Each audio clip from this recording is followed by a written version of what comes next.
The meeting of the Transportation Advisory Committee for Tuesday, January 16th, 2018 is called to order. Lisa, would you call the roll, please? Yes, Mr. Anderson, Mr. David. Present. Mr. Jessic, Mr. Lyman. Present. Mr. LaSalle. Here. Mr. McEnroth. Here. Mr. Mahoney. Mr. Mitchell. Here. Item two, approval of the minutes of December 19th, 2017. Does anybody have any corrections or changes to those meeting minutes? Okay, all in favor say aye. Aye. Opposed? Abstain. I wasn't present.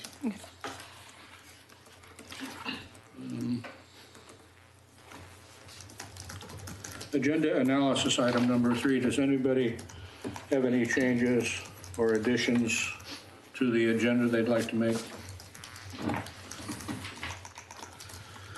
None. Citizen comments, item number 4. We have one citizen comment. Lisa Novak, please come forward. Thank you.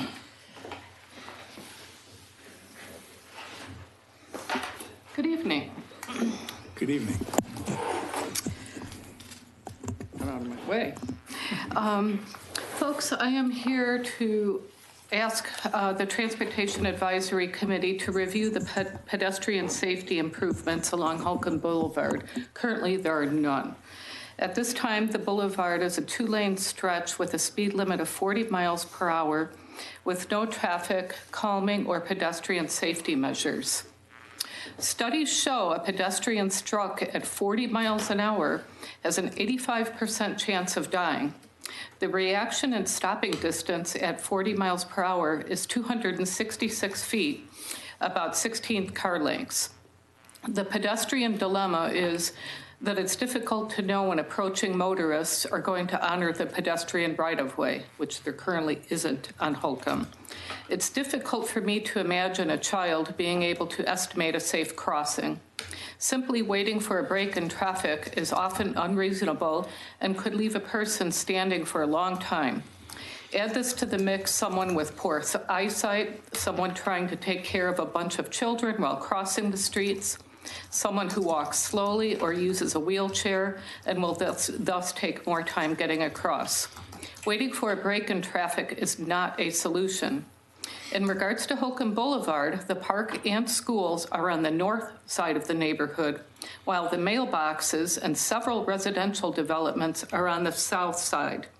Just a few short sidewalks exist on the south side of Holcomb, forcing pedestrians and cyclists to use the bike lane, which has varying widths. I'd like to go out there and measure 3 feet at the most in some places. And there are no crosswalks at the intersections with residential streets, with several blind turns along the route. If the pedestrian is not walking in the right place and gets hit, then the driver will be able to argue in court that the pedestrian violated the law by jaywalking. In collisions with vehicles, pedestrians are always the losers. Walking is a right and driving is a privilege. With the new Park Place residential developments, both planned and in process, we are adding even more vehicle volume.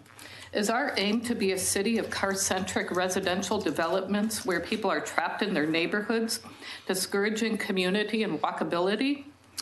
We know that community and personal health are improved through walking. The folks who actually put in the miles on foot are forced to dodge cars, contending with dangerous intersections and roadways every day. These are the folks that suffer. I respectfully ask the committee to expedite the implementation of pedestrian safety measures. Thank you.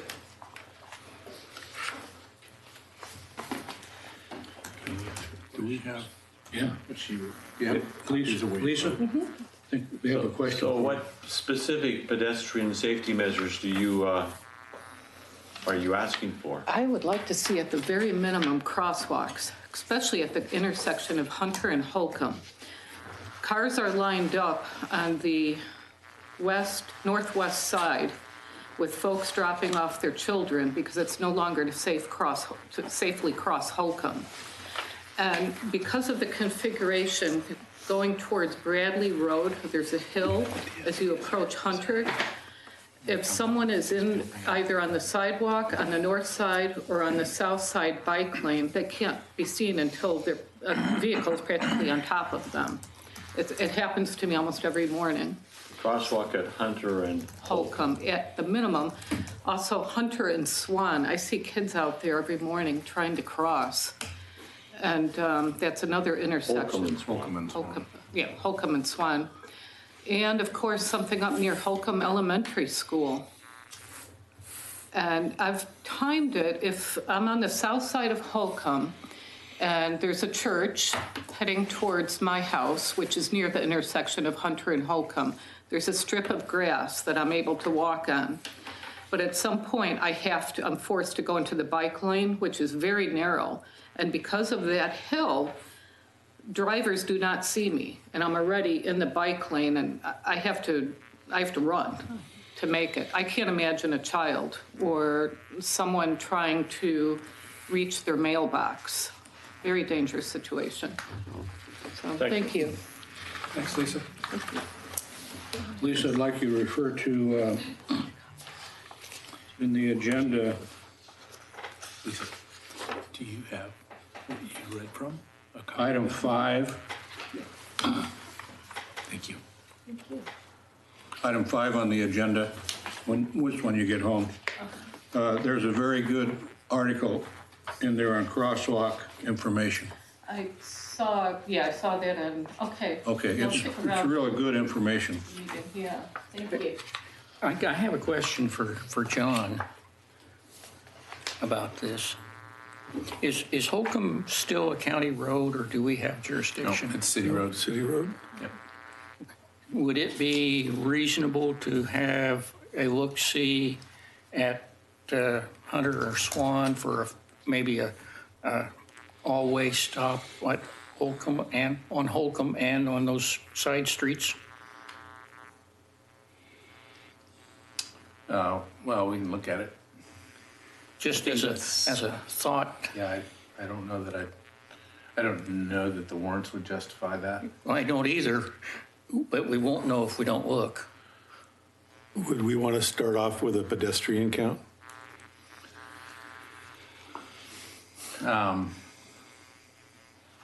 Yeah, I don't know that we would need to go to that effort. We have on the TSP, Arden's going to try and pull it up. There is a crossing there that's intended to go in there, more of a pedestrian activated flashing kind of crosswalk, which Mark's gonna Similar talk to a what we little bit have at about the library? now. Yeah, similar to what we have at the library. Planned for along Holcomb. I think there's actually 2 along Holcomb, but obviously just striping them adds some concern for me. There is good sight distance along a lot of that stretch down near Swan and Hunter. But yeah, we've got, there's the whole plan for that area up there we implemented basically half of it when we took it over from the county, which put sidewalks and street lighting up most of Holcomb. But I don't remember if there was other recommendations for striped crosswalks. And so I'd have to look, but I wouldn't want to suggest we're going to go do pedestrian counts right now. Would it be helpful Nor would I if the suggest we neighborhood put in stop signs. association brought forward some recommendations of exactly where those should be placed? Because I know that the transportation system plan shows a very dangerous place for a crosswalk, right at the Holcomb curves up there by the school. It would be very, very impractical. The neighborhood association would have a better idea for strong recommendations of where those should be placed. Yeah, I'll have to look. Okay. I know that I drop off my kids at Holcomb in the morning, and then I take Holcomb down to Redland and then up to 213 to go back to work. And it's crazy. I mean, people are driving way past the speed limit, and I didn't see as many pedestrians, but people are moving there pretty, over sometimes 50 miles an hour. So I don't know even if this can be deferred to a police for enforcement, something like that, to kind of.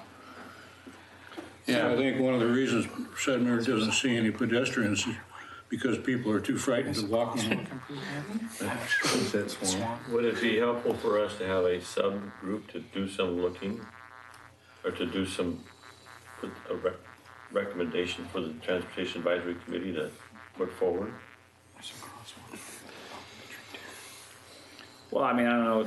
I mean, if they have already a plan, I guess they have indicated improvements, safety improvements to be made. It's just, I don't know, how far along are they in their CIP program to implement? We can definitely pull information specific from the TSP. In fact, I think this all was presented in the presentation I gave you 2 meetings ago. Yeah.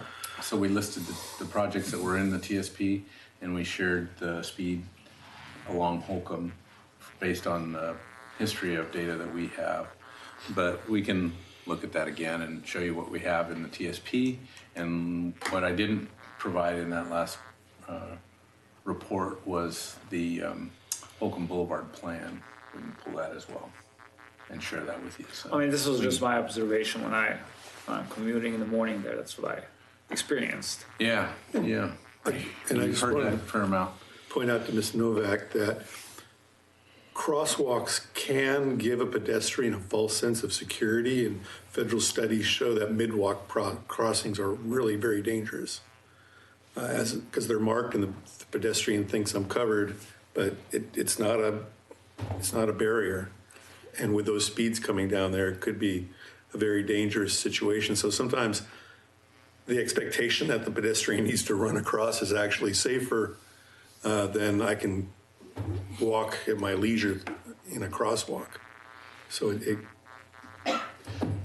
that's my past history that I've gleaned. From just a review, what we have on the GIS related to crosswalking, and so crosswalk standard or improvements and safe walking routes. All of Holcomb is earmarked for sidewalk improvements, which also leads to a lot of the issues we have with trying to get safe crosswalk locations, because you've got segments of sidewalk that are just missing. And it's not a very easy solution, because there's portions of it just from looking at where we have pavement and right-of-way line and where the sidewalk would go, where we don't have right-of-way. So we'd have to acquire the right-of-way to install said sidewalk. There are 4 locations within the TSP that are defined for sidewalk improvements. I haven't drilled down, or not sidewalk improvements, crosswalk improvements. I haven't drilled down into it to find out what each of the unique improvement recommendations are, because I'd have to open up the full plan to do that. But they call for them at Winston, Oak Tree Terrace, Swan, and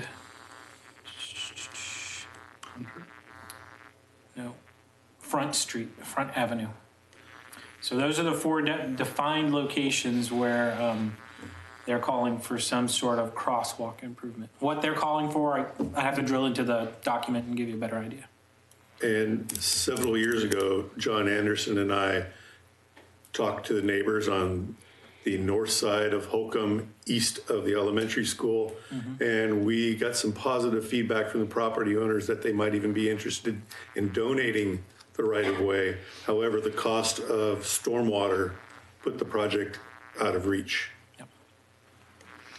Yeah, we paid, remember, we hired Wallace a few years back to do a estimate, kind of conceptual plan for that same area that you're talking about there between the school driveway and really one of the first developments that actually built sidewalks up there.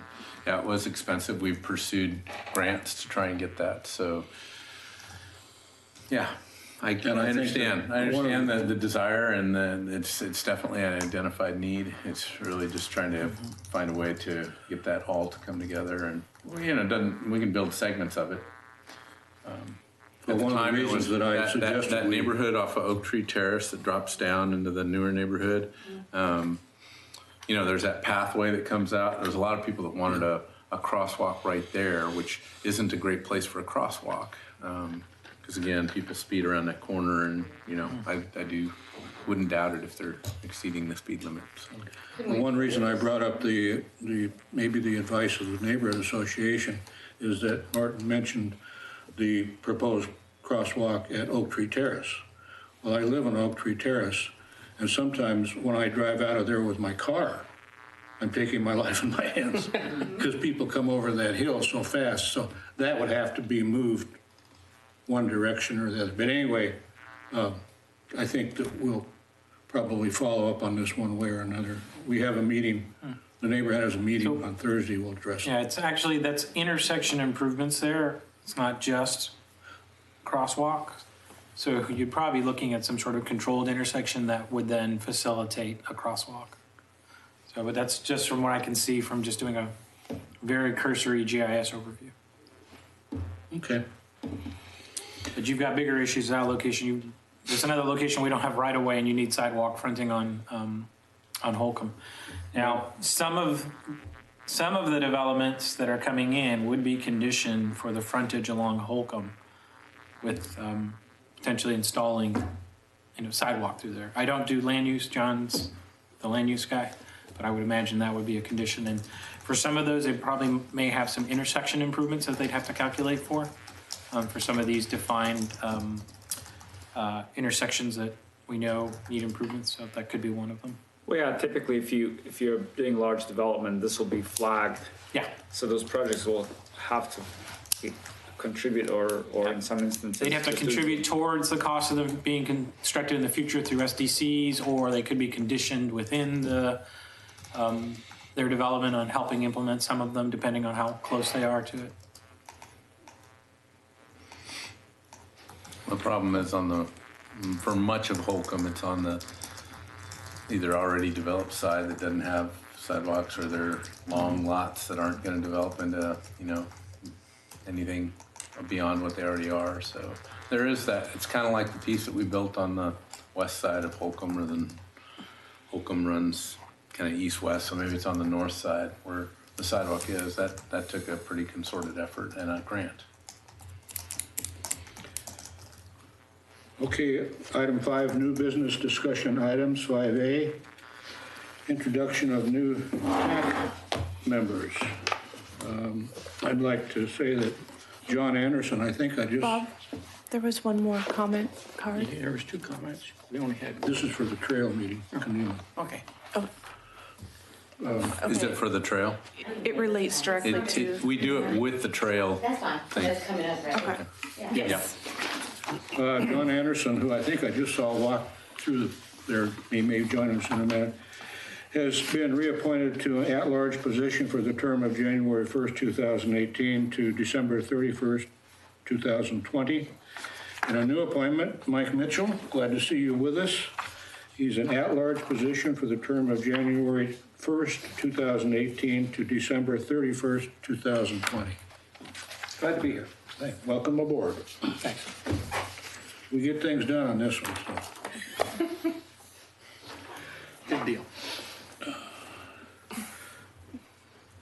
Okay, item 5B, McLaughlin-Kanema Trail presentation by Kelly Reed.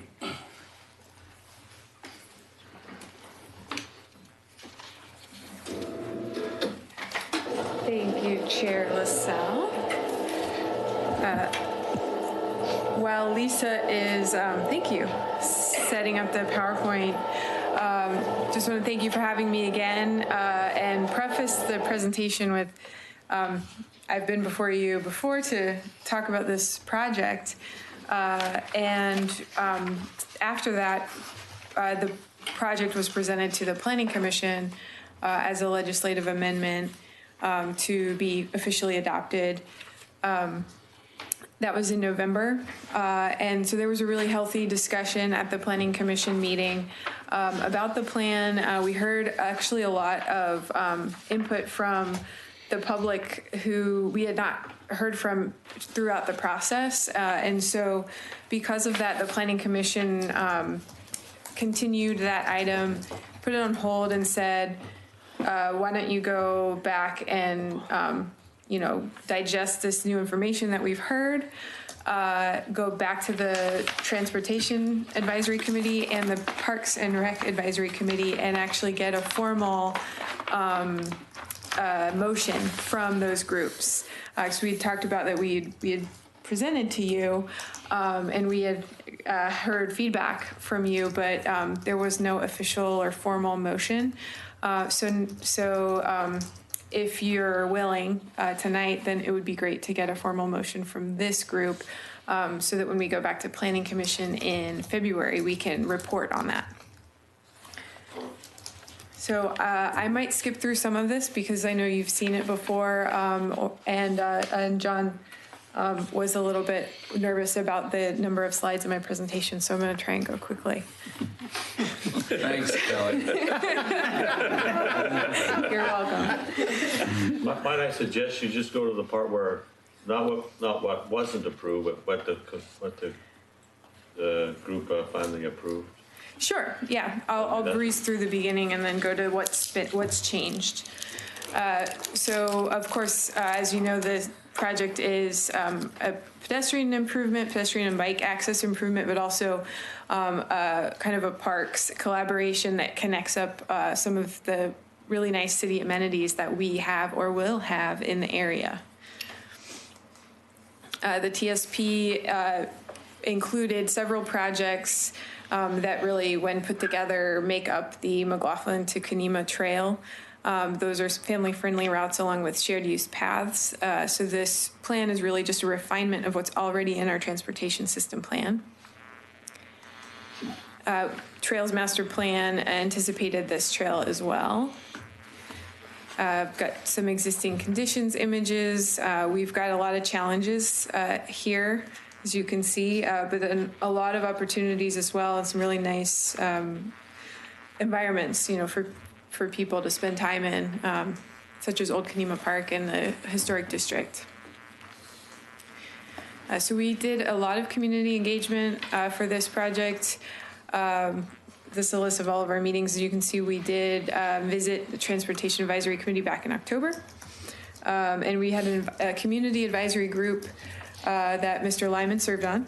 That group met 4 times and developed these recommendations. This is where I'm skipping through a lot of stuff. So we had a Greenway for a day. We opened up the trail temporarily for folks and got a lot of really great feedback. We heard people come in and say, I have never been to this park and I've lived in Oregon City for more than 30 years, and this is so great, and I'm really glad that you guys are doing this. And then we also got some feedback on what people's least favorite parts of the trail were, and that was kind of walking along the street next to traffic, kind of what Lisa was referring to earlier. So we looked at a variety of alignment alternatives to kind of connect A and B, and there were pros and cons to each of these alignments.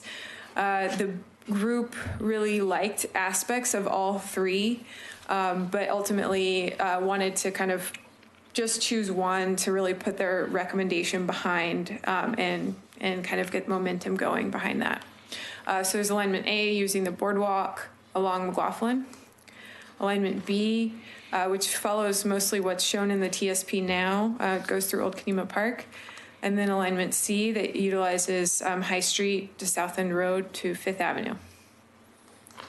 And so we had a evaluation criteria to evaluate each of these trails. We kind of used a consumer report style little ranking system, if you will, where we looked at the quality of the experience, safety, property impacts, environmental impacts, and then we did consider cost, but didn't score it. So you'll see estimated costs in there, but it wasn't necessarily taken into account for the overall evaluation or the numerical ranking.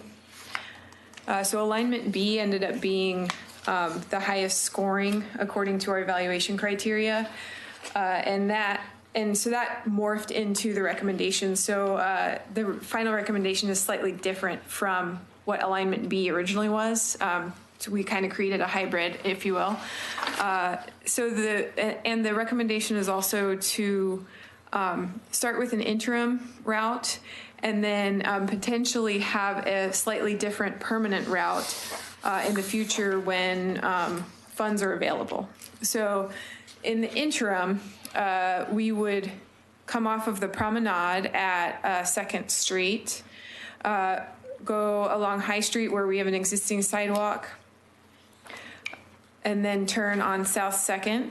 Now you could cross South 2nd at the four-way stop at High Street, or you could walk down past the Still House and cross at 99.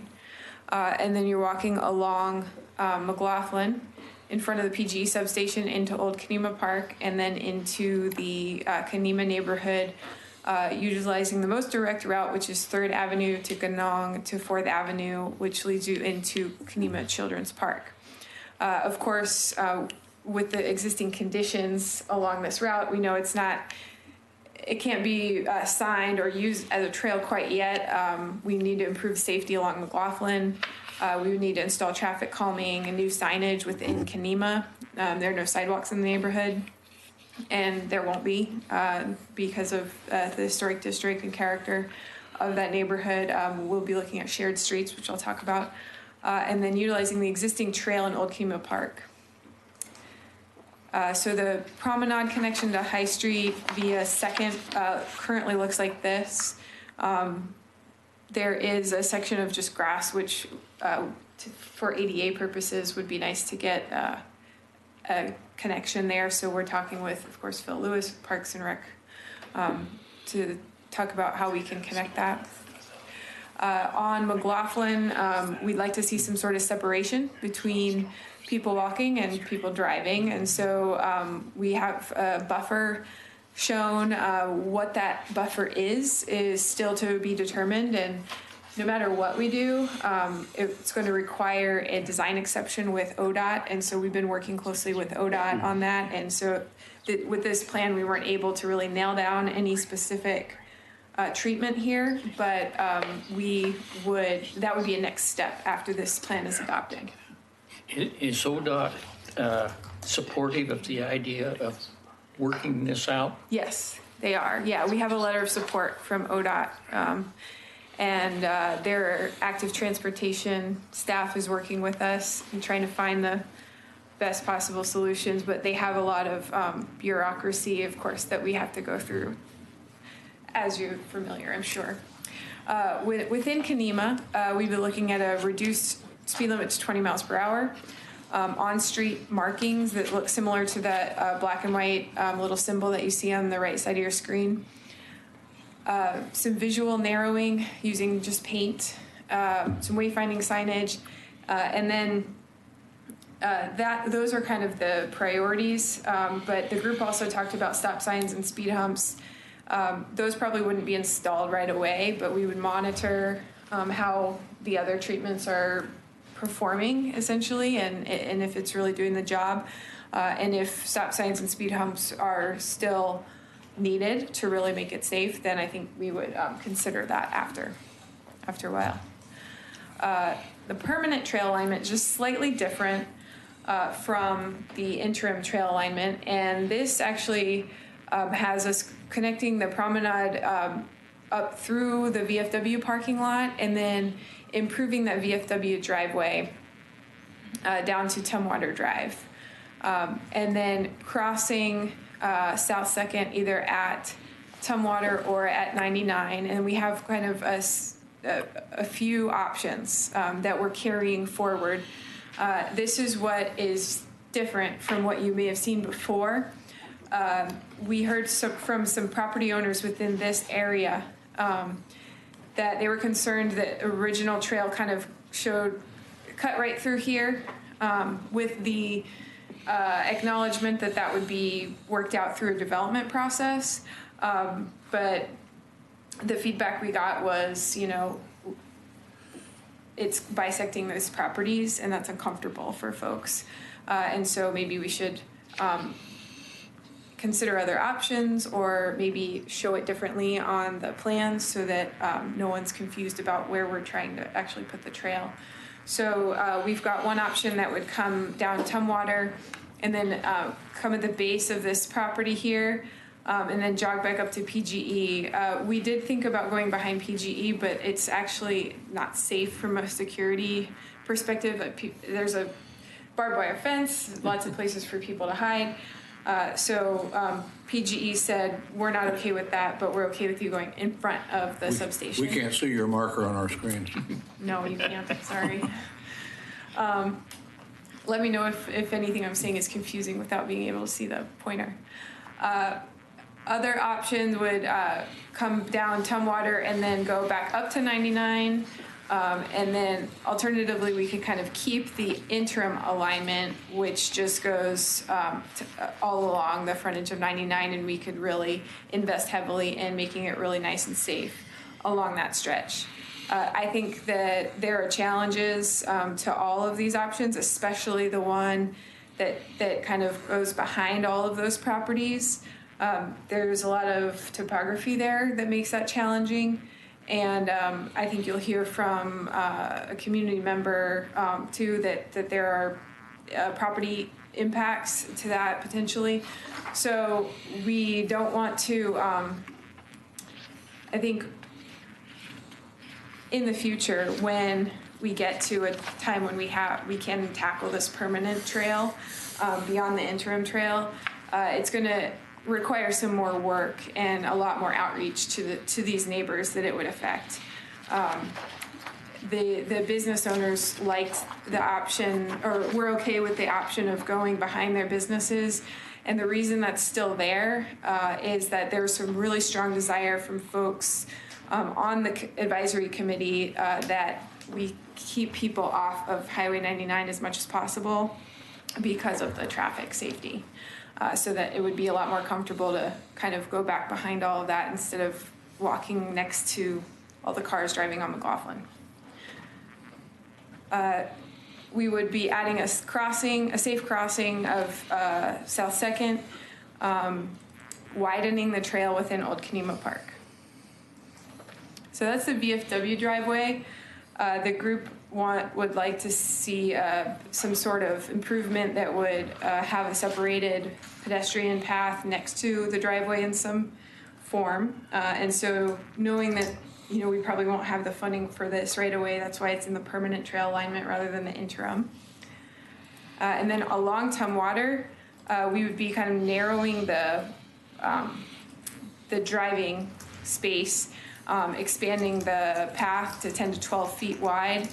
And you still have enough room there for 2 travel lanes and 2 on-street parking lanes. And one thing I didn't mention, but that is really important because everybody seems to want this to happen yesterday, is this left turn from McLaughlin onto Tumwater. Cars kind of turning early instead of going up to the light. That will be closed. That is the recommendation of the group. It's also supported by ODOT. And we are working through the details with ODOT on that right now to figure out how we would close that turn. But that'll improve the safety for people coming down that driveway, walking on Tumwater. You won't have cars, coming in from 99 and speeding through to try and beat the light. I never understood how that passed ODOT's evaluation in the first place. Yeah. Yeah. So on Tumwater itself, you would see fewer cars traveling on Tumwater because nobody would be able to make that turn. And it would just be really the VFW traffic, the museum traffic, and then the couple houses that get access off of Tumwater. So as far as crossing of South 2nd, this is a potential, it's just a concept. But our consultants wanted to kind of show what it could look like if we did do a crossing at Tumwater. This is not necessarily what is planned, but it's an option, and it's nice to be able to show people. So we'd have the trail coming here along the frontage of the museum, a nice crosswalk probably with the flashers, and a refuge island in the middle. And then the trail would continue. if the trail did continue along Tumwater, and we would expect some of those, that property there on the corner to redevelop eventually, then this could be what that looks like. Of course, that redevelopment timing is totally out of our hands, and so this is probably a very far future drawing. I'm going to skip through these. These are kind of for the Planning Commission to sort out. And then our TSP projects that we're amending through this plan include that shared use path project. So originally it was that black line, then you can see the 4 kind of different options in the dashed red line there. We would be amending a project for shared lane markings on Center Street to add that segment of High Street that we'd be using for the interim trail. We're adding that left turn closure onto Tumwater, adding the crossing of South 2nd, and then revising the family-friendly route to include all of the streets in Kenema. Even though all of the streets aren't part of the trail plan necessarily, they all lack pedestrian facilities, and we know that people walk throughout the neighborhood. There are bus stops that kids walk to, and so we said, why not just include all of the streets in Kenema for that family-friendly route. Trails projects, I'll skip through, and then we have a lot of next steps after this would be adopted, which I won't go into too much unless there are questions. I had a question. When you were evaluating the alternatives, did you estimate a maintenance cost for these various options? So if most of it's along a street as a widened sidewalk, it's probably shared maintenance, maybe like sidewalks are in some, because with the city. If you have an independent trail in the back, then you're gonna have to be taking care of that yourself. I mean, you look at old Kenema Park and you know, that needs a lot of work, so we can't keep up with what we have. Have we estimated what this is gonna add to maintenance? I think that our cost estimates were just for the capital project. But I think that before you get a complete green light on this, I mean, it seems to me we should estimate who's going to do the maintenance and what that's gonna look like. We maintain most of the promenade right now? Yes. Yeah. Parks. Yeah. So, I mean, that's part of this, so. What was the cost range on that preferred alternative? I think it was 2 to 2.6, I wanna say. 2.1 to 2.6. We have a more detailed cost estimate that is in the appendix of the final report. So that's up on the project website. And I can make sure you get a link to that. Have you been talking up with the Kenema Neighborhood Association? Did I what? Have you been discussing all this with the Kenema Neighborhood Association? Yes. I have been to the Neighborhood Association a couple times during the process, and Kenema had a representative on the advisory group. And in addition to that, before we would be implementing any of the 20 miles per hour kind of speed limit changes, we have an outreach plan to make sure that everybody is aware in Kenema. And then have you discussed parking with the VFW? Yes. Well, that's another thing we did after the Planning Commission meeting is Phil Lewis and I had a meeting with folks from VFW to talk in greater detail. They were represented on the advisory group as well, but we met with their actual, I forget his Hi, Mucky Muck. Is it commander? Anyway, president, commander, whatever it is. We met with the leadership there, and they really wanted the idea of the side path next to the driveway, expanding the driveway came from them, and that was the best option that they, wanted to see. Does the order of magnitude cost, is that for the permanent recommendation or the temporary, the interim recommendation? permanent. Yeah, we didn't, we have, the more detailed cost estimate kind of breaks it down a little bit better, but those were all the permanent. How much of the temporary costs would be kind of written off, or they're just temporary? And You know, the only part, well, it kind of depends on what happens in the area along 99, right? Because if we do some interim improvements along 99 and then the permanent trail goes behind, then those, you know, you're investing twice. Although I would argue that that's needed along any pedestrian improvements along 99 would be great, no matter what, right? I think the investments along from the promenade and to High Street, they're quite minimal, which was why this was chosen as an interim route, because I think all that's needed there is a little tiny connection from the promenade through the grass to Second, and then the sharrows essentially along High Street. And I think in John and Martin's plan for this year, I believe, is that repaving of High Street, and so along with that can add sharrows. Portions of, not all. Portions of, I think that portion of High Street might be in the repaving plan for 2018, and so can easily slap down some sharrows after that's done, and the investment there is quite minimal. well, one thing I don't understand, why not extend the promenade and tie it into Tumwater if you're already closing that and taking a trail along the Tumwater? Yeah, well, that is the permanent alignment, but it's that VFW driveway that gets tricky. So right now it's about a 12-foot wide driveway, really poor visibility, and so the group felt that High Street was a better, safer option in the interim until we could actually get funding to widen the VFW driveway. Kelly, having walked that during use by automobiles, I will tell you it is right scary to go down that VFW driveway and not know what's coming around that corner. Mm-hmm. And so I can appreciate wanting to use High Street until we can get something safer.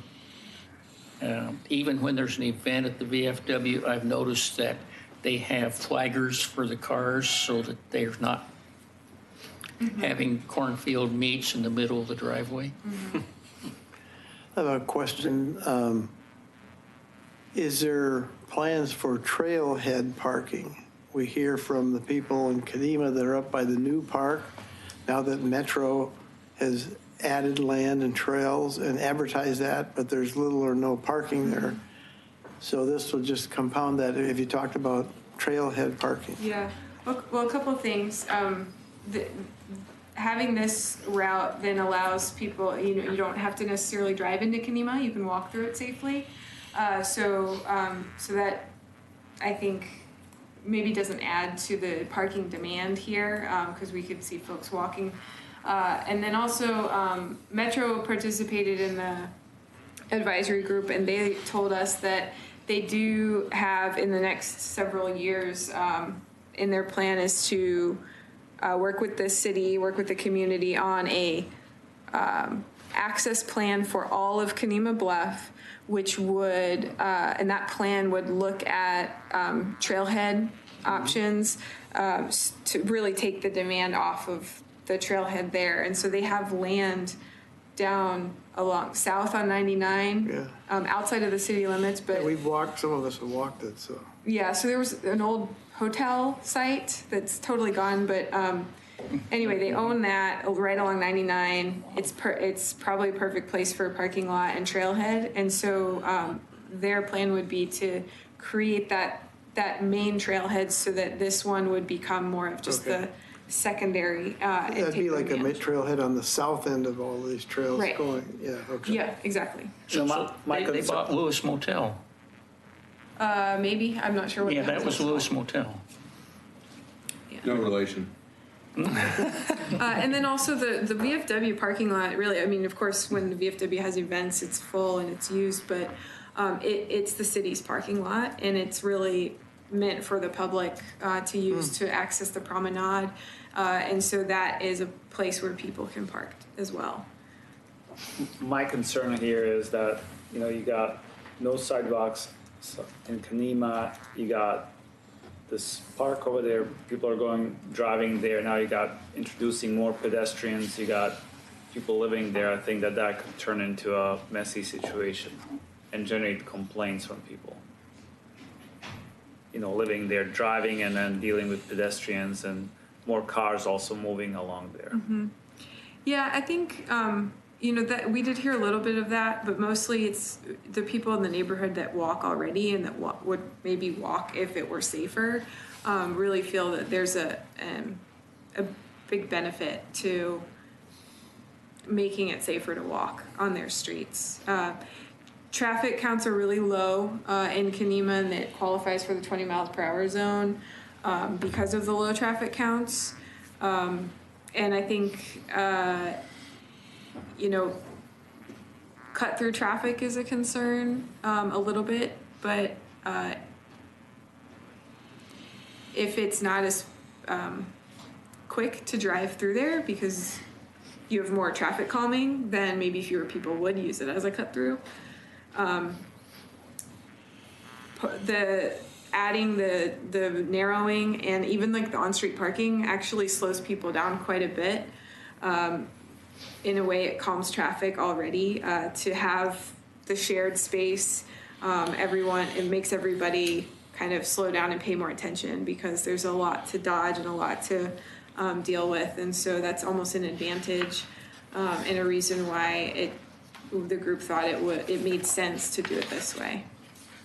I used that route as a cut through a time or two, and I will tell you it's quicker to use South Second, the regular road, than it is to use that. Yeah.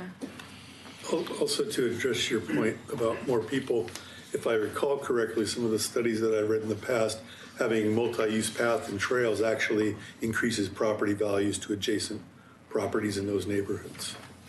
Because people want that better quality of life. They want walkability. They want those. Yeah, but I'm talking about the 4th Avenue. You're talking having a street and pedestrians using the same facility plus the calming devices. It's already used in that purpose. Hey, Bob, can I chime in here a little bit? Sure, go just ahead. so we can get to a finish line on this one. A couple things. There's 3 things that I think of, and if we go back to the map, I think it's important. I appreciated the comment about maintenance because maintenance is always an issue. The difference, though, in this one is we've got to get to this model where we're moving people in alternate modes, right? So this is one element of the entire loop trail that eventually would go up and interface with South End Road, right? So probably somewhere further out in that whole loop alignment through the metro property.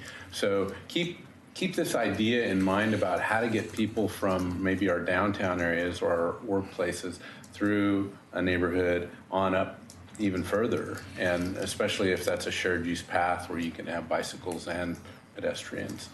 So these alignments, whatever the alignment turns out to be, that's the end goal, is to be able to move pedestrians from, say, Kanema to downtown, and hopefully not just on nice weather days, right? When they're out for a stroll, preferably maybe some of those people will work downtown and will have that opportunity to walk.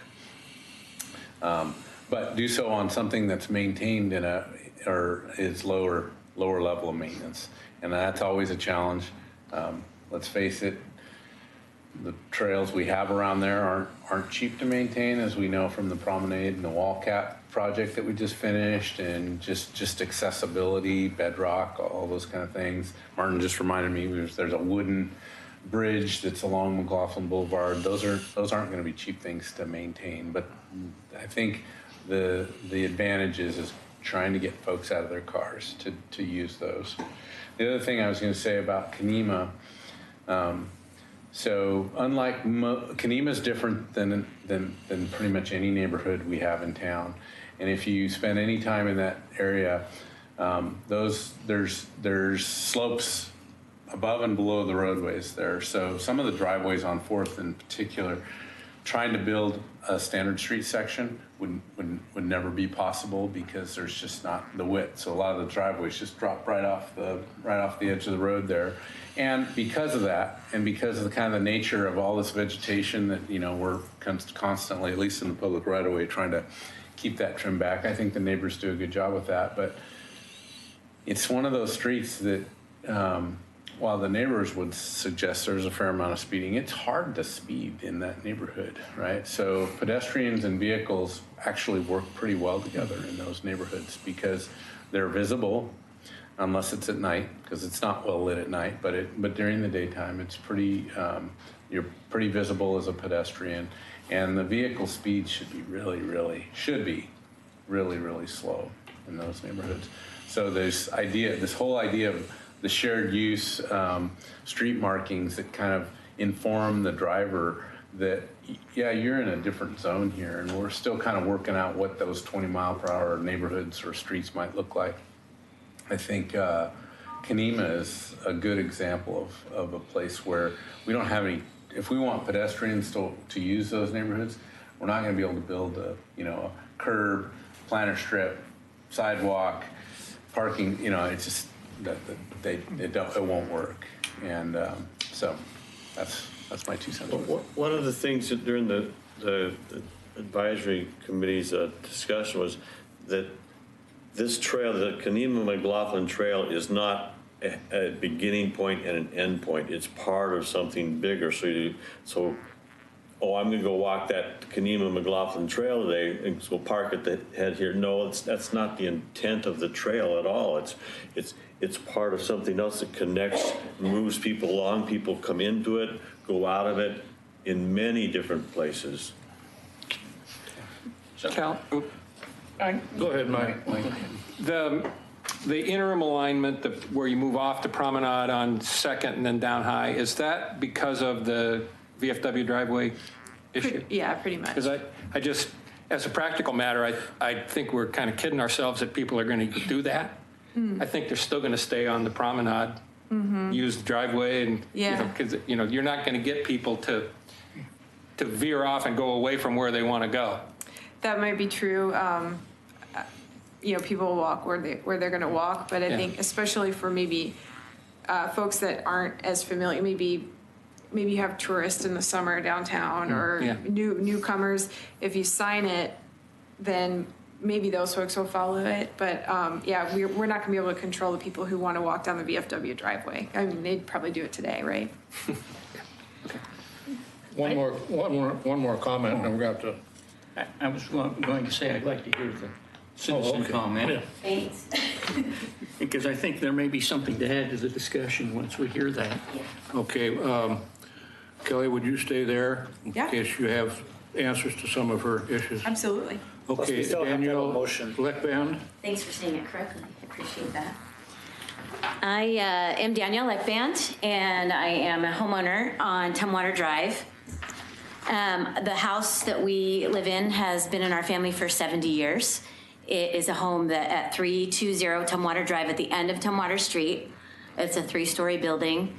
And the trail, one of the proposed permanent alignments goes right through the side of my house, right through my deck, right next to my laundry window so I can wave at everybody, and right by my basement door.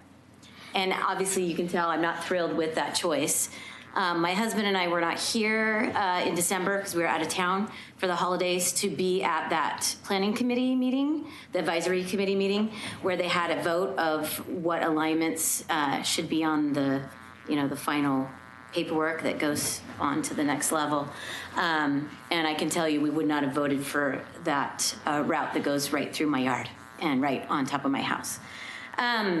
Basically, I wrote a letter to my friend Kelly here, and I expressed to her my concern about the trail that goes, I know it doesn't go behind the PGE substation, but it goes behind Bud's Towing.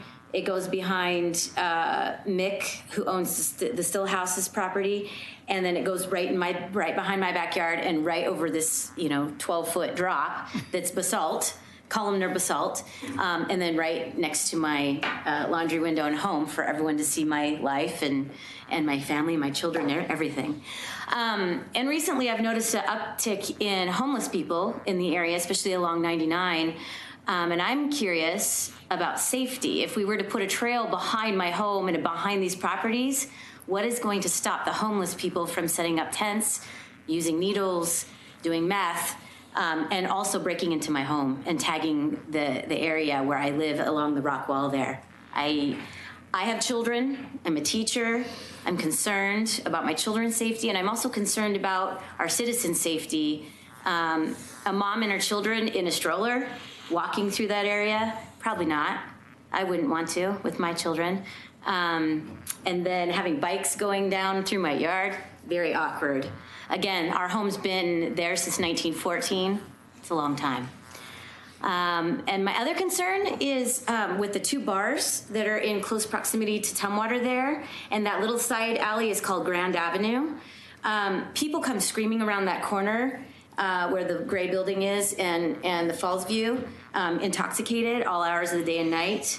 My car was just recently hit by one of the patrons at the bar. They backed into my vehicle. If you have our cars that are parked at the end of the street there, well, there's supposed to be a bike path coming out. Where am I going to park my cars? I have two teenagers that need to park cars. I need to park my car in front of my home. I can't park down at the VFW and then walk to my house at the end of Tumwater Drive. Again, this just doesn't make sense. I'm scared of my children's safety, my home safety, as well as the community's safety. That's all I have to say. I appreciate everyone's time, and I appreciate the ideas, because I would definitely use the trail system, and so would my kids, but maybe in a different fashion. Kelly, I thought I knew where you live, but now I'm confused. Can you point it out on the plan? Is that one right? I'm right there, yeah. Oh. So there is unimproved right-of-way, a narrow strip of unimproved right-of-way that goes in between these two homes. And so that's where that dotted line is shown, just because it is right-of-way. But it's true that it's my yard, right, and it functionally performs, the right-of-way functionally performs, I think, as your side yard. Right? It is my side yard and it's my deck, and we're working with the city right now. We're building a deck this summer to improve. A building was already there, and we took it down because it was unsightly. We're putting in a deck that's something that we can use, and it beautifies our home. And so we're working with the city to get a vacation of, or something like that, of that piece. We're already in the process of filling out the paperwork and working with the city to get that piece of property, as part of our land, since we've been there forever. So, yeah, I don't know. Doesn't make sense. Is that right away where the 12-foot vertical is? Yeah. It's basalt, and it just goes down like this. And then my backyard goes straight up again. It's just it's a crazy backyard with tons of vegetation. So I don't know. It doesn't make sense for safety or for dollar-wise. Any questions? I would discourage the city from going through that process or that route, really, since the property has been there for so many years. It's already been used for personal uses. And what do they call that system where you've used something for 7 years or something? Grandfathered in. Oh, well, there's some other name for it, but anyway, I would discourage disrupting anybody's property and it's for practical use. I think the other little piece is these dots. For instance, those dots are shown as the full width of the right-of-way, right? I don't think that's the intended width of the pathway. It's still going through my property. It doesn't make sense. Actually, from what I'm seeing on the map here, that's right-of-way, public right-of-way. Now, it does feel very much like your yard. We are working on getting, with the city though, is getting that piece of land to belong part to us and part to our neighbors. And we could talk more about that, I think, in another forum, but right now it's public right-of-way.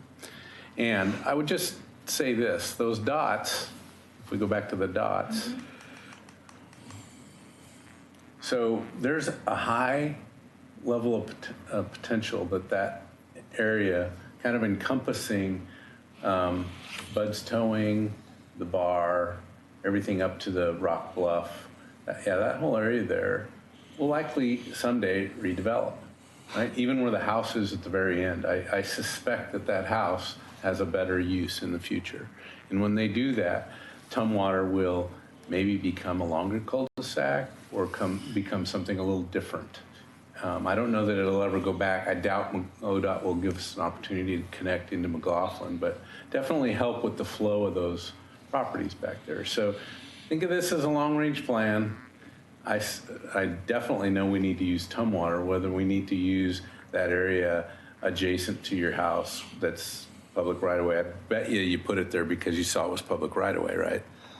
And so typically we'd rather do that, especially given the feedback that we got from the other neighbors, right, that said, we don't want you to split our properties like that. So, I feel the same way. So I think at the end of the day, you shouldn't lose sleep over this because from a trail perspective, it really does kind of feel weird to have to make that turn anyway.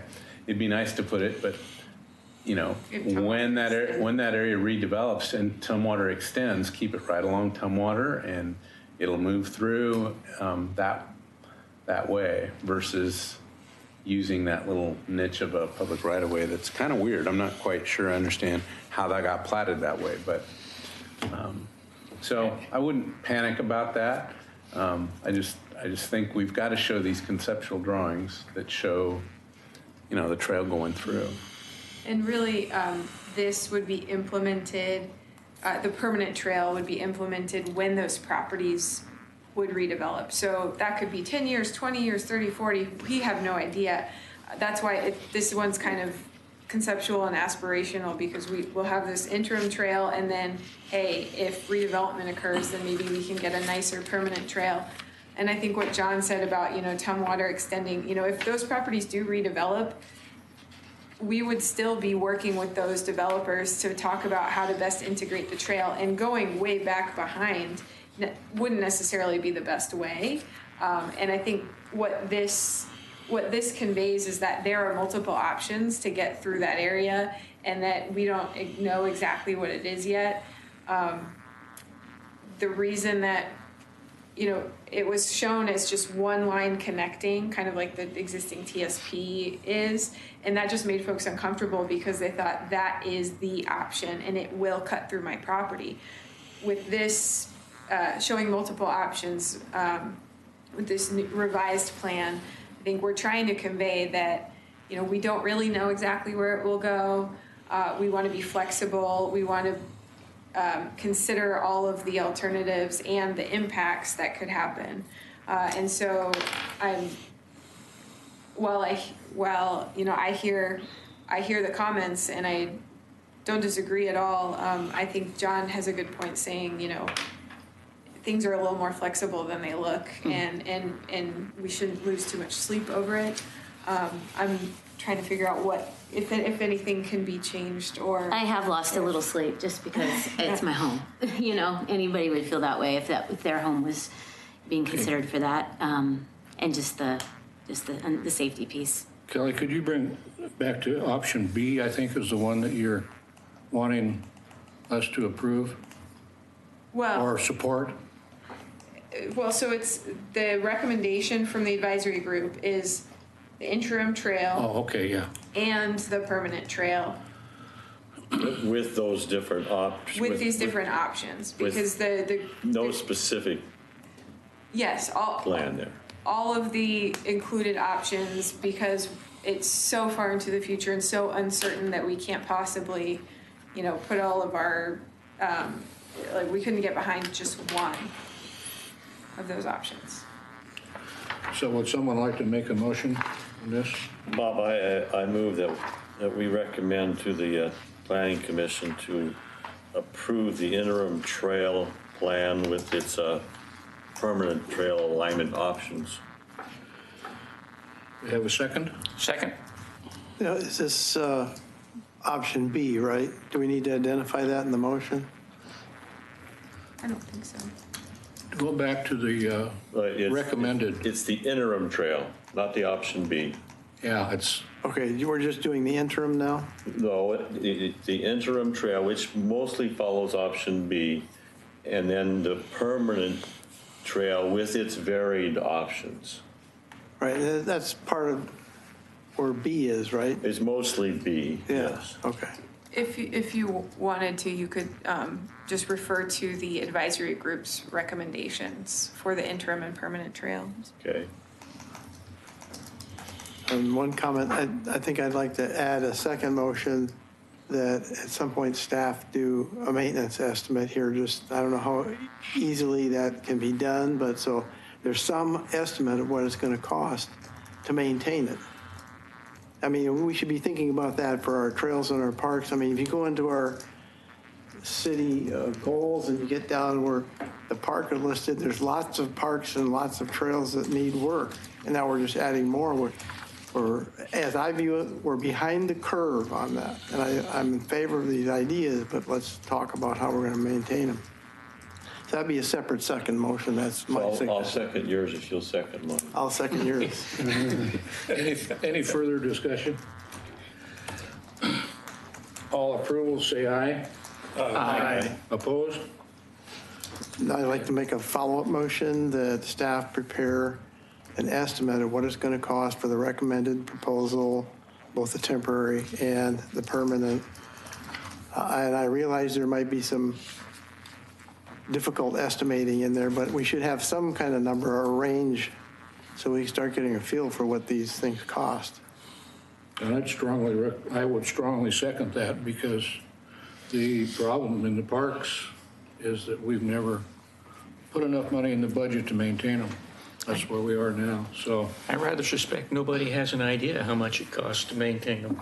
Yeah. Well, you gotta start with something. Yes. So that's a move for the planning commission to have the Well, it'd be staff. park or public works, whoever's responsible for maintaining the trail once it's built. We could inform that. Actually, it's going to be both. It'd be parks. Well, I'd say they can decide that. They can, Okay. whoever's going to be responsible for maintenance. Somebody in the city needs to be responsible. Right. And a budget needs to be brought forward to the planning commission. Yeah, it's a preliminary estimate, so we know what's going on. Okay. I would put the motion down that John is trying to describe as being to present a preliminary maintenance budget from parks and from public works for the various sections that they would control under these both the intermediate and the permanent. You know, I think there's, between the architect that has got the design work or some of our own history with park maintenance, we can come up with a number. Yeah. Frequency and number, and, you know. I like Henry's wording better than mine, so if you want to pick that up, that's good. Would you second his? Well, sure. Okay. All in approval, say aye. Aye. Opposed? Okay, passed. Thank you very much. Thanks. The next item is 5C, the Central Point Road Corridor Speed Analysis.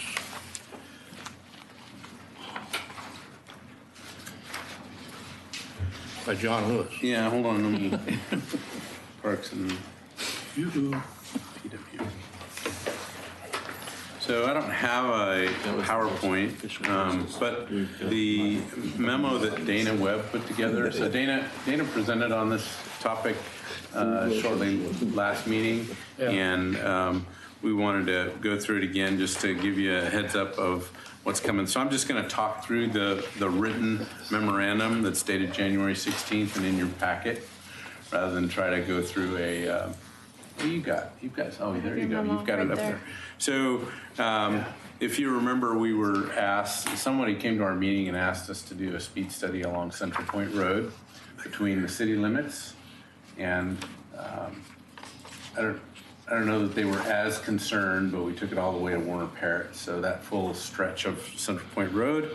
And it's been a while since we've done a speed request to the state, speed study request to the state. So in talking through that, we all kind of agreed that, let's try and build a better model. We've gotten some recent press about speed studies and what was done right or what was done wrong, how we got public comment. Lynn Avenue's been kind of bearing down on us for a couple of years now. And so we talked about this and said, let's build a better model so that we're giving the state as much information as we have. Whether we'll go to this effort on every single speed study that comes through, I can't guarantee that. But Dana's done a really outstanding job of pulling all this together. So basically, we're preparing and we want your recommendation before we move forward with a request of the state. The state's process, it's a one-page form. We could ship it off to them and they ask us to respond to, whether the police think it's a good idea, whether the neighborhood thinks it's, or the community thinks it's a good idea, and whether Public Works thinks it's a good idea. And so we're just trying to inform that with some information here. Henry, you're about to jump out of your seat. What do you got? Well, I was reading the second paragraph here about the existing speed stones. And when I was up there lately, I noticed that there's one that's missing in the paragraph. Okay. There's a 30-mile-an-hour zone from Warner Parrott up past the trailer park. Okay. Okay. So this, so what Dana's provided is some of the things that the state looks at when they consider that, and we're trying to, she was trying to take a proactive approach at looking at that because as we've reported before and as she's shown here in the graphs on, or the graphical representation on the 85th percentile speeds, there's a section, so if you could scroll down for me a little bit there, Lisa, keep going, it's on page 3. So this is some of the data that we pulled from our traffic counts from the past. So the dark blue line represents the posted speed limit, and along the bottom axis is really just different intersections along Central Point Road. So it starts pretty much at the city limits. So that top graph, we're starting at the city limits, moving towards Warner Parrott. And the bottom graph goes the opposite direction. So what that's saying is there's basically 45-mile-an-hour speed at the city limits as you come into the city, and then it drops to 35 just southwest of Partlow Road, and then it stays 35. And if you're correct, Henry, then she only went to Shenandoah Drive. So, so anyway, that's the posted speed, and then the dotted lines represent data that's been collected over the years at each of the traffic counter and speed indicator recordings that we've had throughout the various years. So she's got 2011, 2014, 2017 data showing in each of these graphs. The one below, it's just in the different directions. So top graph is northbound, bottom graph is southbound. And what it shows is we've got folks obeying the speed limit or under the speed limit for that first segment as you come into town. But as you proceed closer to town, a lot of folks are exceeding that speed limit. And so, again, as you know, that 85th percentile is kind of something that the state tends to set speeds on. They look at all those other considerations that were listed on the prior page, but they also look pretty heavily at that 85th percentile. So the concern that Dana concluded, that she came up with right off the bat was, well, if we ask, we might, expecting that we're going to see that speed limit go down, we may find that the state recommends that it go up. And that's a similar, maybe quite different, but similar problem to what we see on Lynn Avenue, right? Neighbors in particular wanted slower speeds, and yet, based on the 85th percentile, the speed limit was set higher. Why would that go up? I mean, and the safety concerns, I mean, you're in neighborhood, the speed limit should be maintained at certain speed limit because of the, safety concerns or issues. Well, we'll talk through that a little bit because there aren't necessarily there's not a lot of accident history there. So if you're using accidents as your measure of safety, we don't have a lot of problems along there, but she's talked about that as well. And scroll down for me a little bit more to the next graph. The other thing that I thought was interesting was at the city limit line, you can see the traffic counts are down near 1,500 vehicles per day. As you might guess, all the neighborhood infill traffic uses that corridor, so the traffic counts go up quite a bit as you get closer to Central Point or to Warner Parrott. So that somewhat informs me that a lot of the speeding traffic that's using Central Point that's above that's going above the 35-mile-an-hour zone is also generated from within those local neighborhoods. Okay, now that's not everybody. A lot of people come off of South End, maybe from the county, and use in Partlow and come across. But it's kind of interesting how most of the data that we have with regard to the volumes indicates that that's coming out of the neighborhoods that are off of Central Point Road. If I read this right, that 2/3 of the volume at down toward Mount Pleasant is really city residents. Right. Mm-hmm. Yep. Yep. So that's where your speeders Maybe a are. little deceiving, okay, where you get Partlow, Eric just jumps at Partlow, okay? That's those coming from South End Road. Okay, at South End Road, there's a tremendous amount of traffic that goes, or at Partlow, there's a tremendous amount of traffic that goes on to Central Point Road. There is that caveat that we can't really capture, but you're right, right? A lot of feeder traffic comes down Partlow. So she's acknowledged that, you know, it's really pretty much just a 2-lane roadway. The lane widths aren't that much different. There are some sections that have shoulders and other sections that don't. Some sections have bike lanes and even parking strips. But for the most part, it's really just a kind of the old county road section that's always been. It's got some potholes in it, as we've heard, but it's generally a good collector street. I want to say this was collector. Was it arterial? Minor arterial. Minor arterial. Okay. So again, she talks about the safety. We got a year's worth of data. We want to get some more to share with ODOT. But during that year, there was 2 rear end accidents and 2 basically side swipe vehicles turning and having accidents that way. So angled crashes.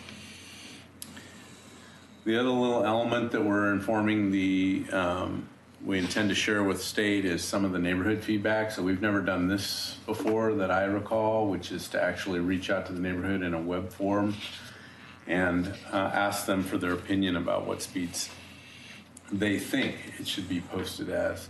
And we actually collected, they didn't have to put it there. Well, yeah, I think they did. They were required to put address there so that there's actually a map in here that kind of indicates where most of those folks are from. So you see folks that live way out in the county. There was just a couple of them that surveyed, but I noticed that they suggested it should all be 45 miles an hour, probably because they want to get to their destination quicker, right?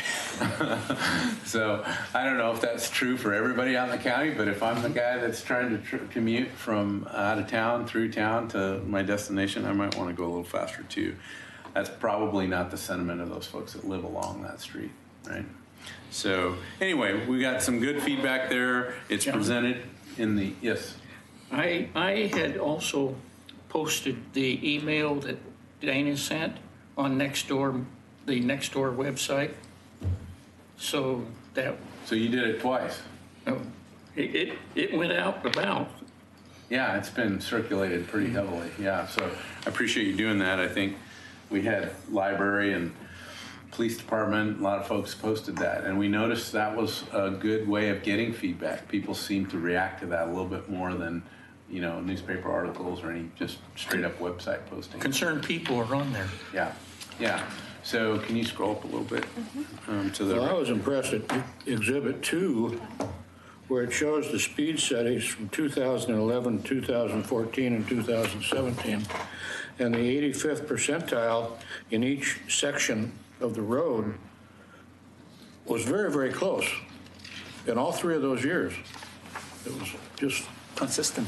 Like the Northeast Shenandoah Drive in 2011, the speed was 41, and 2014, the speed was 40, and 2017, the speed was 40. You know, it goes right through that whole. Have you considered taking this and going back to the concerned citizens who wanted the traffic study done and say, this is what we have and to submit to the state, and the likely decision that they'll come to is 85th percentile? Do you still support this request to study? We haven't taken it back to them. We are bringing it to you folks. We think you're the, I think if you're the one who's making the complaint, we're going to have a hard time convincing you otherwise. I can tell you the couple of folks that I talked to that I know in the community that live along that boulevard felt adamant that despite the data, it should be lower. I don't know. I wouldn't take this to the state personally. I mean, so we're just providing this information. For us, it seems like our recommendation is to lower the speed to 35 for the entire corridor.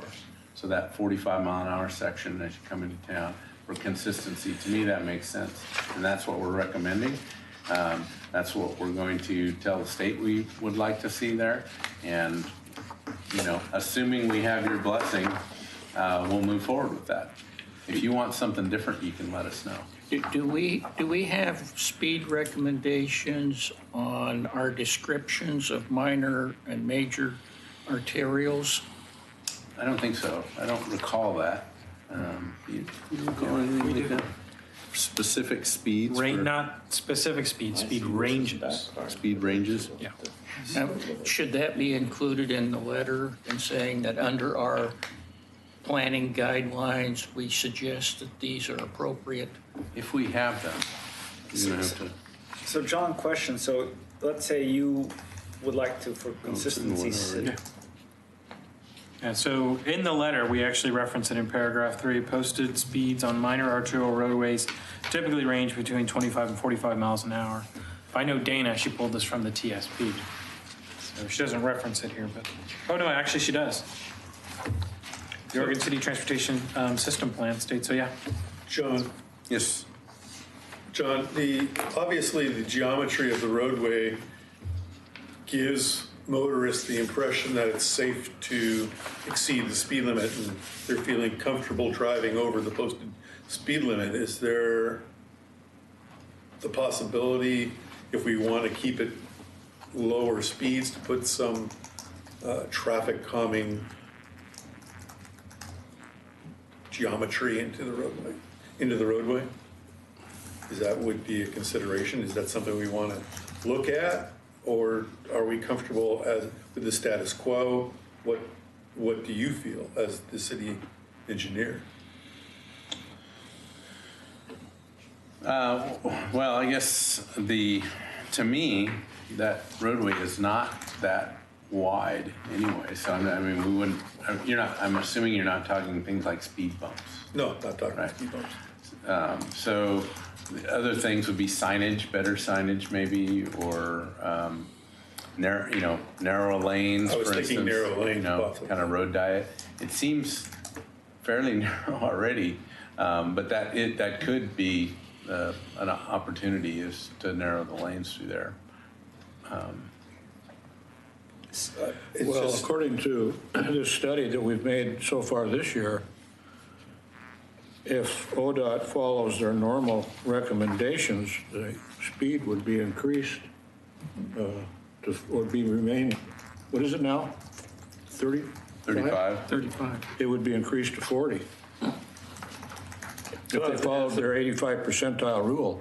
Has the police given their input yet? They have.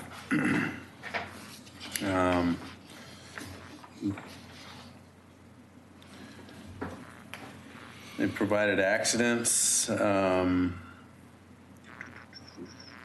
they make a speed recommendation? I don't see it here. My recollect is no, I don't recall. But do you guys So if you ask the state for 35-mile posted speed limit through the whole stretch, state comes back with 40.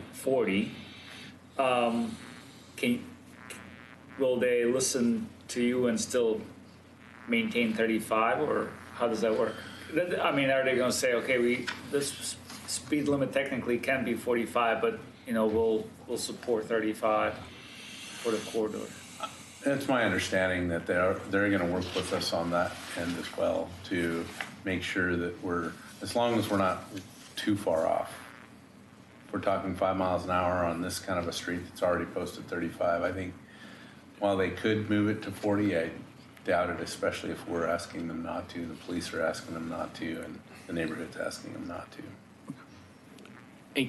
Another question is, what would be the chances of going in with Clackamas County and having the county recommend a lowering of the speed limit coming up the hill into Oregon City? From their 45 to 40, say, based on geometry? Well, the county has been doing some road safety evaluations. They did one for Redland Road, and I noticed a lot of new signage out there on Redland Road. And there's another one as well that I've noticed that they've done that too. I'm not sure that necessarily helps this scenario. It might, I'm thinking it might help a little bit in the sense that a good share of the traffic that seems to be maintaining its speed is coming up the hill and coming around, and you've got a rather quick change from extremely rural to extremely urban right at the corner of where you come into town. And having the county say that, that's a problem for them too, may perhaps make it easier.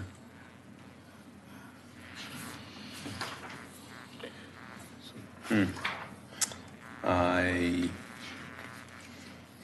don't know. Yeah, I don't either. I wish I did. Are they looking for a recommendation, approval? Yes, my opinion is that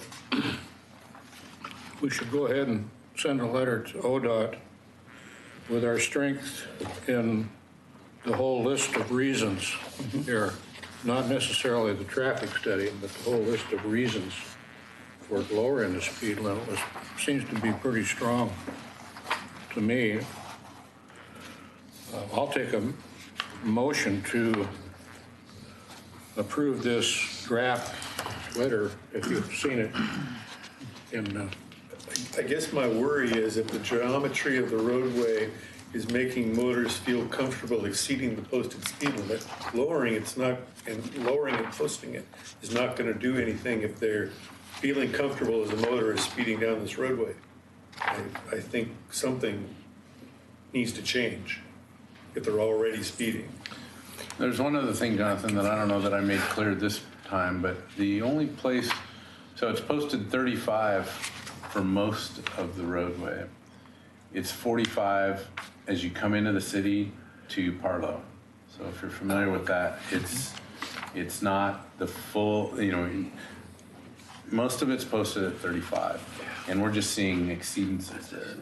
And we could have some enforcement review of that. I think police were surprised to see that change. It's a great place to generate revenue. Right. So it's more, I think, the original question came because we saw so much land development between the city limits and Partlow, and so many new vehicles that are turning out onto Central Point, and there was just this acknowledgement that difference occurred for that one segment of Central Point Road. And I don't know what that's probably 2,500, 3,000 feet between those two. So really we're asking them to reduce the speed limit in that one section from 45 to 35. So just over half a mile. And if they were to come to the conclusion because of the data that, well, no, we won't do that. And by the way, we're going to raise everything to 45. Or we're going to raise everything to 40. It's my experience, they're going to reach out to us and go, you know, do you really want us to do anything here or just leave it as is? So you don't think there's a lot of risk in them forcing us into 40 miles an hour on the other I stretch? don't think so, but it is some, you know, we haven't done a lot of these, and it's interesting how, you know, we're seeing so much speeding in that 35 versus in the 45. So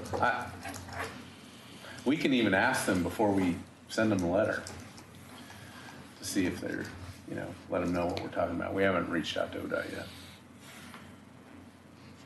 I think the second question is you need to reveal or prepare the neighborhood for this information so they know that there's a slim chance of getting what they want and a higher chance that something could go south on them, just so they don't get surprised. I mean, tell them we're going to send it, but this is the news. Otherwise, they find out that, oh, somebody's out there changing the sign, but it's going the wrong way. So I don't know, go to the original people who brought it up or the neighborhood association and let them know what's going on.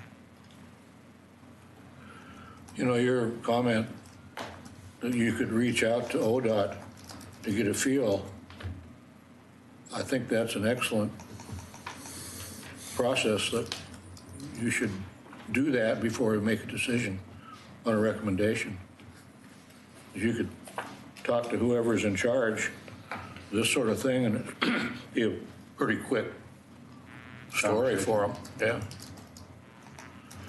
Yeah. I don't know about the neighbor piece.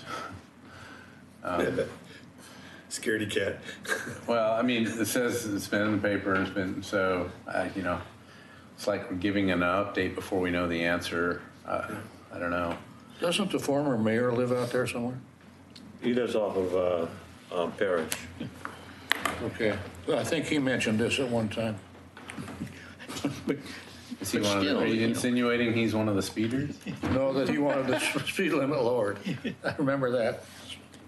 But really, giving these results out to the neighborhood may in fact point out that better awareness of the fact that it's we ourselves who are speeding, as it were, is, you know, like the first step, I should think, in the 12-step road to recovery. So what I'd like to get is a motion to move forward with caution, but the general approach and, you know, a letter to ODOT as written is something you support. Anybody want to make a motion? I will make a motion that, based upon our discussion, that we would actually support contacting ODOT regarding this matter, and then following that up with submittal of the letter as written, assuming, of course, that ODOT is willing to take it on under that basis. Can I amend your motion, say I move that we support the request that John is going to send to the state. In the report under next steps, maybe can you scroll to that for me real quick? It's on page 6. No, 8. Keep it simple. Under next steps, that staff request, so it's I guess it's the third sentence. Staff requests that TAC provide a formal recommendation on the requested speed limit for the Central Point corridor on behalf of local residents. So that's what we want. We'll make the call to ODOT, and if it looks like they're gonna really turn us upside down, we'll bring it back to you before we send it. So Works for me. If you can make that motion, that'd be great. Okay. I'll allow my motion to be amended as per the requests on the floor to make it a simple support For the 35 mile an hour. for 35 mile an hour on the existing 45 mile an hour section. I think that's good enough. Did we get a second? Second. Okay, all in favor, say aye. Aye. Opposed? Okay, that's done. Thank you. Item 5D, TAC 2018 goals.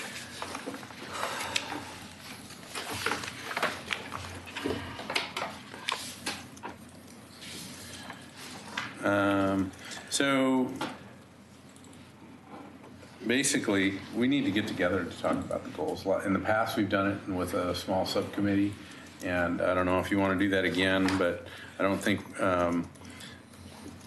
here talking through goals, other than if anybody has specific interests, it'd be, you know, that's fine. I find usually we're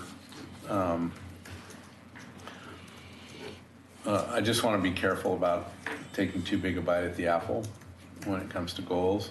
And some of the things that we can deliver, I don't want to have to try to defend here in an open public meeting. I'd rather sit down with the chair, definitely, and probably the vice chair or another member, and figure that out as we've done in the past. That's worked well in the past. It has.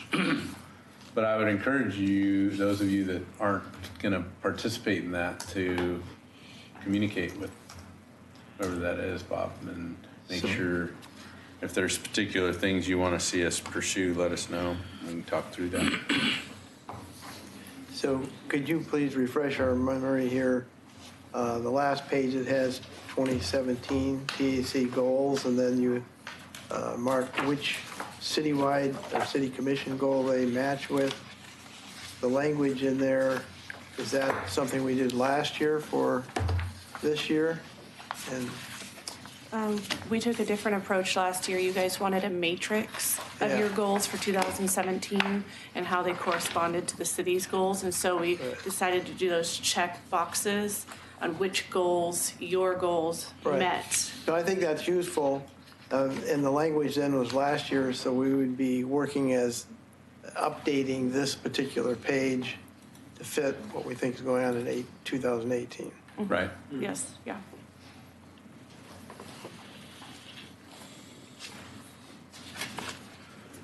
Okay, then we'll go to 5E, Public Works Report.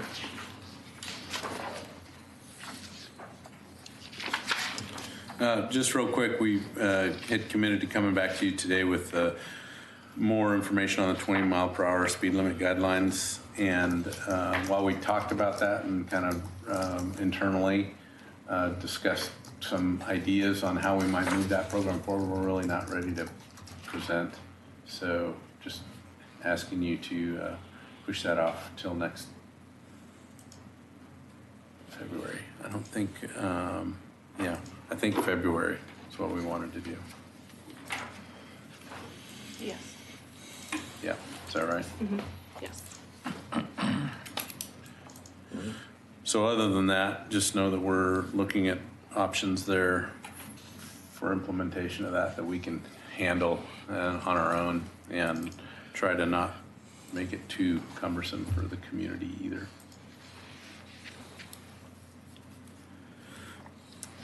And then you've got a couple items, Mark. Yeah.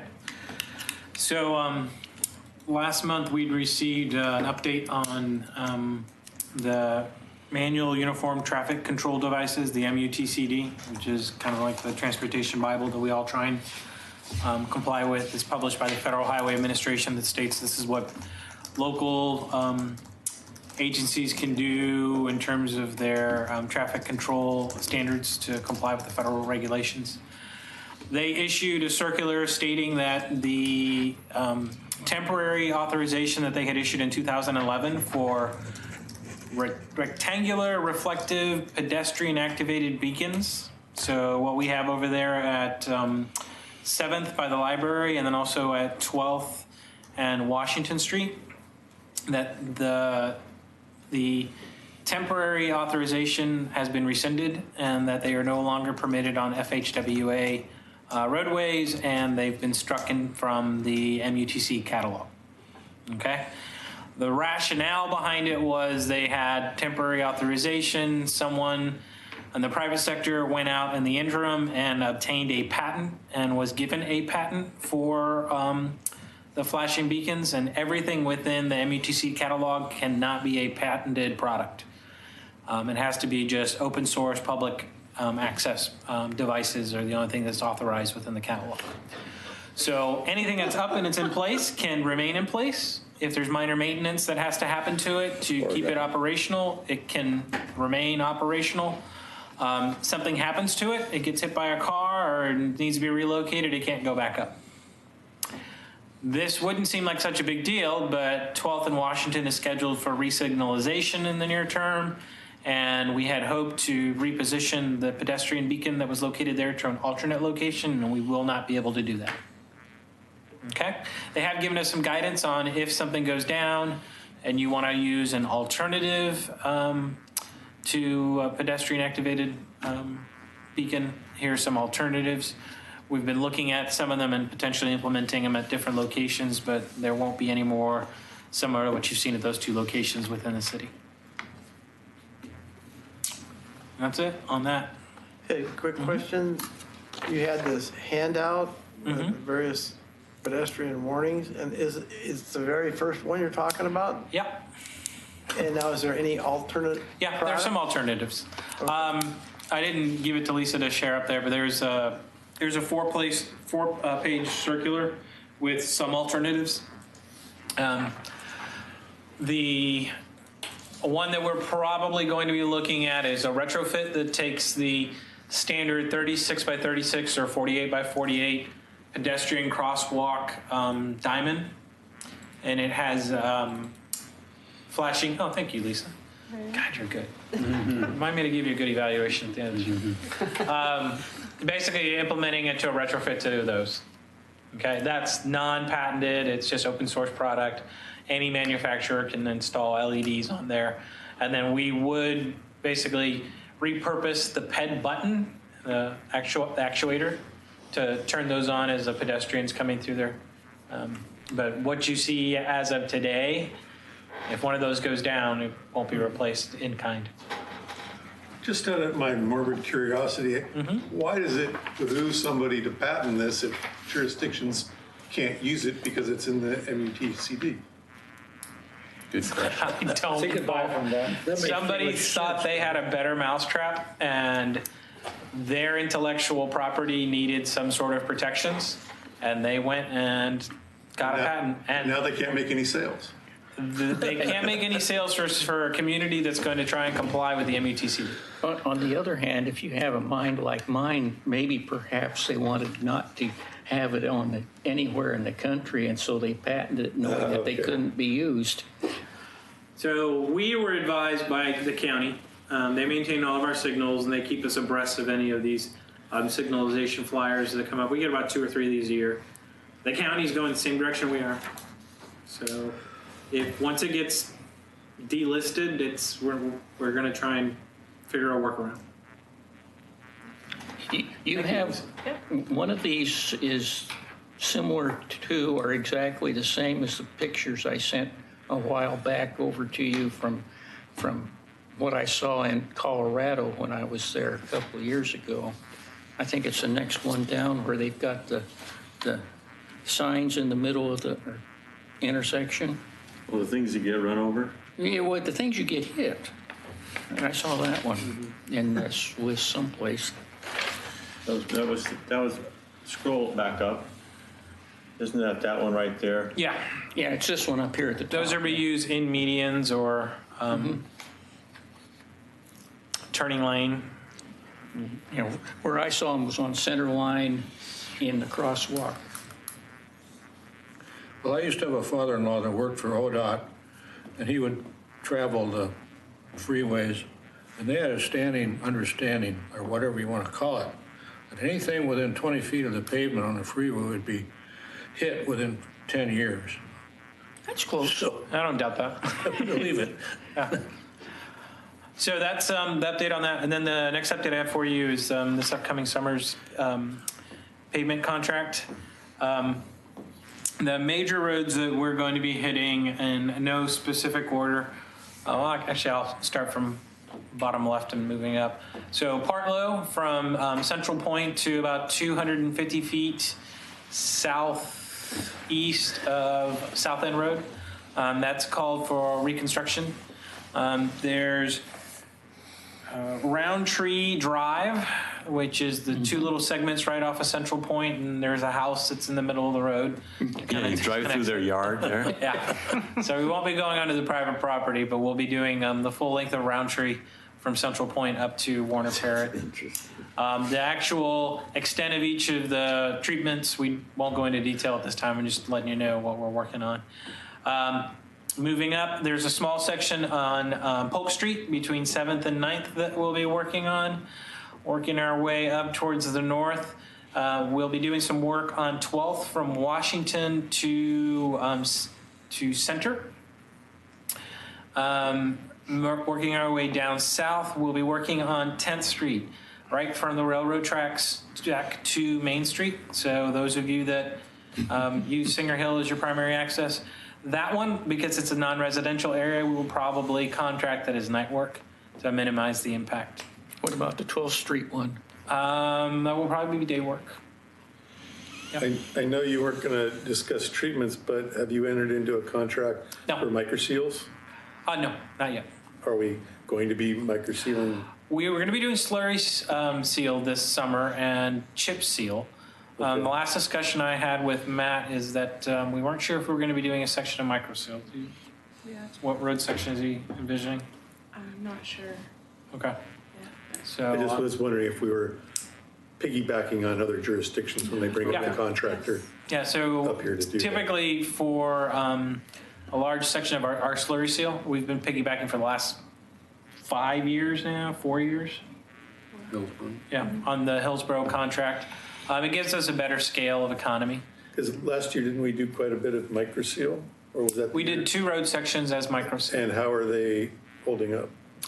We're holding up fairly well. We did rubber asphalt chip seal, which we're keeping an eye on, and then we did 2 sections of roadway with microseal, and we're keeping an eye on all of those. Microseal, last year was the second instance of microseal that we'd actually implemented, right?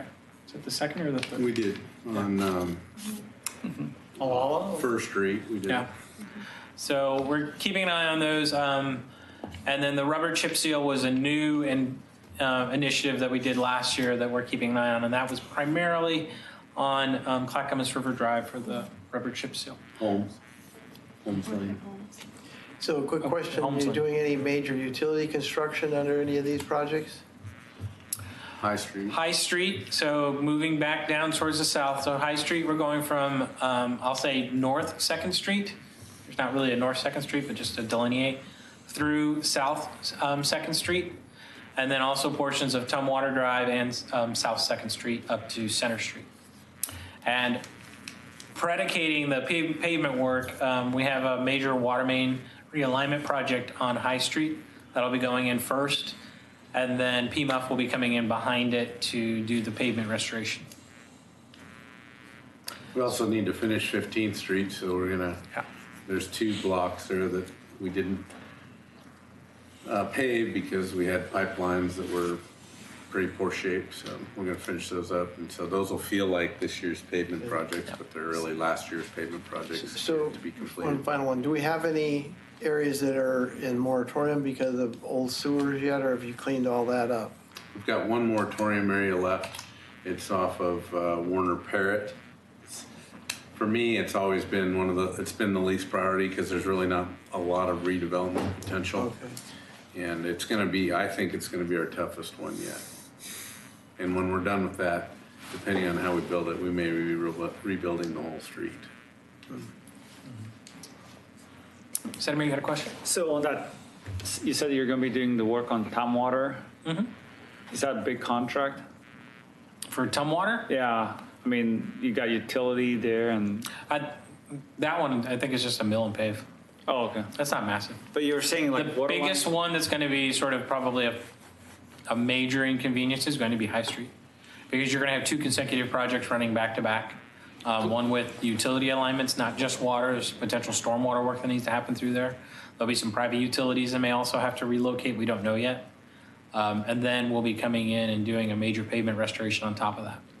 And moving the bus line too. Yeah. Temporarily, yeah. So more than likely, what will wind up happening is temporary traffic shift of all of the transportation routes over to Center Street. If I was the contractor putting together a traffic control plan, that's what I'd be requesting.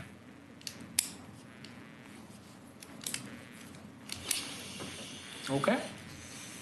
Thank you, Martin. Yep. Item 6A, the New York Times article, How Would Jesus Drive? That was kind of interesting. And informational, yeah. Yeah, it's informational only, but interesting. Yeah, it wasn't intended to be political or a mixing of church and state at all. It was really just kind of acknowledging that, in fact, when I think about this group and how we could influence it, it'd sure be nice if we had a little more ability to influence nice driving, make sure our community felt a little bit more like they were. I have something that I try to friendlier. do daily, and that's to do something nice for somebody else. And that works right into my driving. Just yield to somebody. So the Portland metro area, if you look at page 2, paragraph 5, we're actually referenced in this op-ed. So I thought that'd be of interest. If for no other reason, read it for that section. I won't tell you what it says, so I'll make you read it. You let the speeders come down Holcomb Boulevard before you turn out in front of them? I just stay out of their way as much as possible. Does anybody have any future agenda items they'd like to bring up? I have a question that may or may not be an agenda item, but I've been driving on Fur Avenue a little bit, and I got a question why we have a center line for half of Fur Avenue and we don't for the other half. I think I kind of know the answer, but it seems like it ought to go all the way from Malala Avenue to Beaver Creek Road, or not at all. Not just stop in the middle at the corner there where it makes a turn. Where the stop sign's at? Yeah. I think it's there because of the curve, the curvature of the road, whereas the other one's pretty straight. I rather suspect it's there because the part from Malala to that corner is an old section of road, and it did not go past that corner until about 10, 15 years ago, and that when we put in the part of First Street going out to Beaver Creek Road, it was striped as part of the installation, but nobody ever went back and striped the old part of Fur. Again, I think it's because it's got lots of curves to it and keep people in the right lane versus the straight section that goes from Malala all the way to the end. It doesn't really need a stripe. But people like to drive down the middle of the road on that old part. Not what, well. Anyway, it just seems like it's not quite Stripe doesn't tell me where to drive. Anybody else? This meeting is adjourned. good.